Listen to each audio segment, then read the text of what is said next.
The National Hurricane Center in Miami has advised that Hurricane Oscar has gathered strength, speed, and organization, and is headed towards Bahamas and the Turks and Caicos Islands as of October 19, 2024. Oscar, which the Hurricane Center characterized as tiny, formed Saturday. Oscar, the 15th named storm of the hurricane season, formed as a tropical storm just east of the Turks and Caicos Islands, before quickly becoming a hurricane.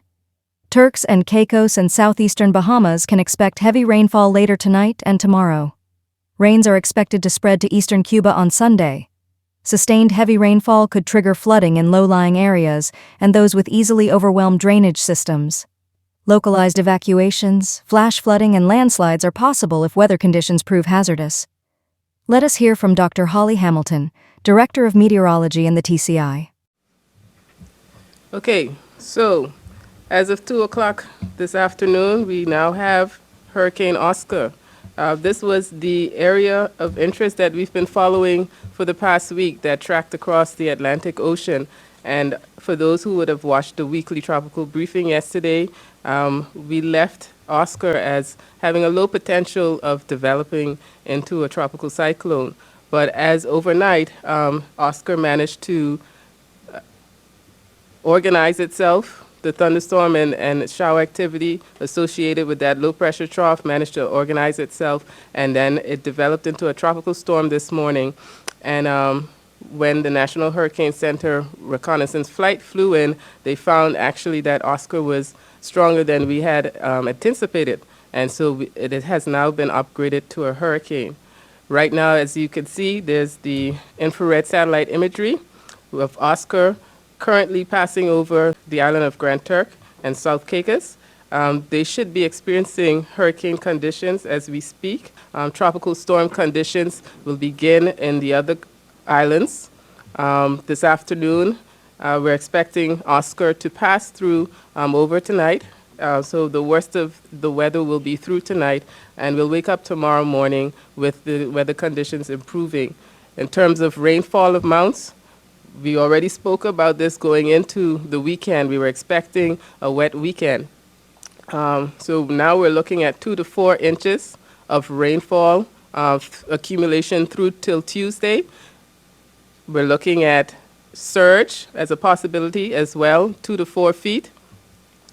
So we're just going to consider that people, stay off the roads as much as possible. And drive safely if you need to, but also not to drive through flood waters.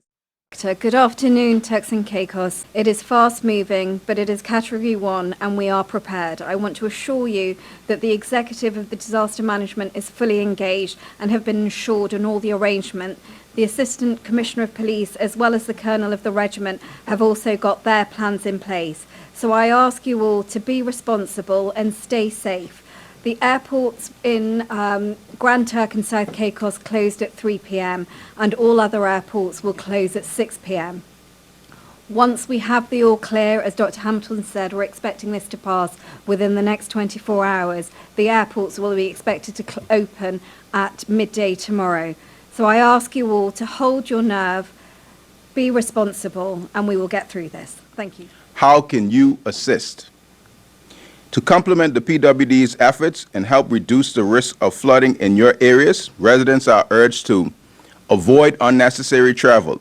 During periods of high rain, avoid travel unless absolutely necessary. Never attempt to drive through flooded streets, as it can lead to vehicle damage or even life-threatening situations. Report issues promptly. Should you notice any blockages, flooding, or malfunctioning equipment, immediately report these to the PWD using the appropriate hotline below. Public Works hotlines for Providenciales, it's 431-6985. For Providenciales, that's 431-6985. For Grand Turk, that's 432-1032. That's 432-1032 for Grand Turk. For North and Middle Caicos, it's 241-0680. Again, for North and Middle Caicos, it's 241-0680. And for South Caicos, 243-1882. So for South Caicos, that's 243-1882. 1882. Stay safe, stay informed. We urge everyone to remain vigilant, take the necessary precautions, and avoid unnecessary risks during this period of high rainfall and wind speeds. For more information or to report an emergency, contact your island's Public Works Hotline or the DDME directly. Thank you.